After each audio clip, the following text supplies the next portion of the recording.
Alors Emmanuel Chin, bonjour. Vous êtes Bonjour. journaliste et producteur. Vous avez fondé Éléphant. Vous faites de la production audiovisuelle pour la télévision française et les nouveaux médias. Avez-vous l'impression, en vous consacrant à la production, de vous éloigner du journalisme? Alors je n'ai pas du tout l'impression de m'éloigner du journalisme parce que quand on est journaliste, on l'est toute sa vie. Et c'est un état d'esprit d'être journaliste. C'est un rapport à la vérité, c'est de vouloir communiquer de l'information au public la plus pertinente possible, raconter des histoires qui leur permettent de comprendre le monde dans lequel ils sont. Et d'ailleurs, en créant Éléphant, le premier magazine que j'ai produit est un news magazine, un magazine d'information, 7 à 8. On est parti vers d'autres types de productions, des productions de fiction. Alors la fiction, vous avez des journalistes qui ensuite ont écrit des romans, qui ont voulu raconter le monde dans lequel ils sont, en le fictionnant un peu davantage. Mais là, c'est vrai, on travaille plus avec des scénaristes, avec des réalisateurs. Et c'est vrai que quand on est journaliste producteur, on peut tout à fait aussi, je dirais, impulser d'autres types de contenus. Parce que quand vous devenez producteur, ce qui est important, c'est que vous laissez aussi à d'autres talents la possibilité de créer. Le métier de la production est-il, au même titre que les médias traditionnels, en train de prendre le virage numérique? Alors, la production télé, oui et non. C'est-à-dire que, objectivement, les audiences aujourd'hui à la télévision restent fortes. La télé est un média très puissant. Et aujourd'hui, les contenus que nous produisons pour la télévision, 99,9% des recettes de nos productions proviennent de la télévision. Éléphant se démarque, selon votre site, par une vraie connaissance des attentes du public. Quelles sont ces attentes aujourd'hui et comment vont-elles évoluer? Je pense qu'en matière d'information, il y a un fossé qui s'est parfois creusé entre les sujets qui intéressent les journalistes et les sujets qui intéressent le public. Je prends un exemple très concret, la politique. Je suis frappé quand je reçois des jeunes journalistes de voir souvent des journalistes qui ont envie de faire du journalisme politique. Or, ça n'intéresse pas les Français, très peu. Les émissions politiques.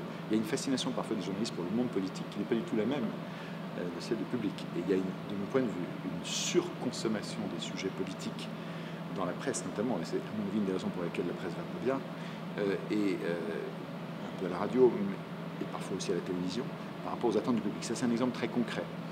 Moi, j'ai toujours cherché à effectivement rester proche des attentes du public, par une proximité, pas dans une démarche de marketing en me disant qu'est-ce qui fait que ça va marcher, ou qu'il y aura de l'audience, etc. C'est simplement par respect du public. Quels sont les sujets qui les intéressent, quels sont les sujets qu'ils ont envie de comprendre, de découvrir. Bon, je pense, alors ça je l'ai fait avec Capital, mais je pense que l'économie, par exemple, est un sujet qui intéresse et qui passionne le grand public et qui est de l'intéresser beaucoup parce que c'est une clé de lecture du monde d'aujourd'hui et qui est un sujet, à mon avis, qui est sous-traité par les médias. Alors en fait, il l'est moins maintenant. On voit bien que dans des magazines d'information, les sujets économiques remontent. On voit bien que dans la presse aussi, ce sont des sujets qui remontent. Mais en tout cas, les journalistes, aujourd'hui, ont très peu de culture économique, en tout cas très insuffisante selon moi. Et je suis absolument convaincu que demain, des journalistes qui s'intéresseront à l'économie, qui est une matière très passionnante, auront beaucoup plus facilement du boulot que des journalistes qui s'intéressent à la politique. Alors vous avez lancé en 2007 le premier salon de la télé, qui n'a pas pu être réitéré. Pensez-vous que le public tend à se détourner du petit écran ou bien à le consommer différemment? Ah, il ne se détourne pas tellement du petit écran. Je pense que d'abord les chiffres le montrent. Il y a de plus en plus, ça reste quand même le média le plus puissant aujourd'hui. En moyenne, les gens regardent pratiquement 3 heures par jour la télévision. Bon, beaucoup plus que la presse ou même la radio. Alors évidemment, Internet monte beaucoup, et les recettes publicitaires de Google, je crois qu'elles sont autour d'1 milliard d'euros par an, sont pratiquement égales à celles des grandes régies de télévision maintenant. Donc c'est vrai que ça devient un média très puissant, Internet, et que notamment la jeune génération passe beaucoup de temps sur le net. Mais sur le net, elle va regarder aussi parfois de la télévision, soit en replay, soit des choses décalées, etc. Donc le mode de consommation se modifie, mais le programme télévisé, qui peut être aussi diffusé sur Internet, reste un programme très consommé. Alors pour finir, quels conseils donneriez-vous à de jeunes journalistes qui veulent s'orienter vers l'audiovisuel?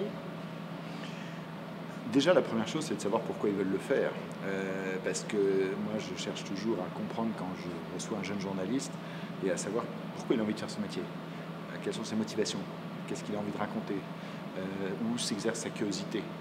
S'il a envie de le faire en télévision, pourquoi plus en télévision pourquoi plus la culture de l'image ou de l'oral que de l'écrit, qui est effectivement une culture qui monte beaucoup plus. Et je crois que le seul conseil que j'ai envie de donner aux journalistes qui veulent faire de l'audiovisuel, c'est d'avoir une démarche extraordinairement sincère par rapport à ce métier, et de bien intégrer que pour réussir dans ce métier, il y a quelques qualités indispensables qu'il faut avoir.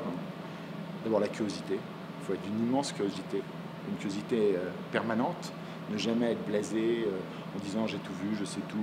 Non, il faut toujours être curieux de ce qui est nouveau, de ce qui est différent, de ce qui va vraiment vous apporter quelque chose de nouveau. La curiosité, la rigueur, très important, donc énormément de travail. L'honnêteté intellectuelle, il faut être très honnête intellectuellement, c'est-à-dire qu'il ne faut pas avoir d'a priori sur les choses, il faut, l'indépendance, il faut avoir le goût de l'indépendance. Donc il faut être trop clair avec ces qualités-là, et puis il faut être sûr, parce que c'est un métier difficile, un métier exigeant, si on veut bien le faire. On peut le faire de manière un peu moyenne, mais si on veut vraiment bien le faire, ce qui est la seule chose intéressante, à mon avis, il faut vraiment avoir une exigence forte et donc être sûr que... Et à ce moment-là, ça devient difficile parce qu'il y a beaucoup d'appelés et peu d'élus. Donc il faut être sûr vraiment d'avoir cette passion chevillée au corps et de le faire pour des bonnes raisons.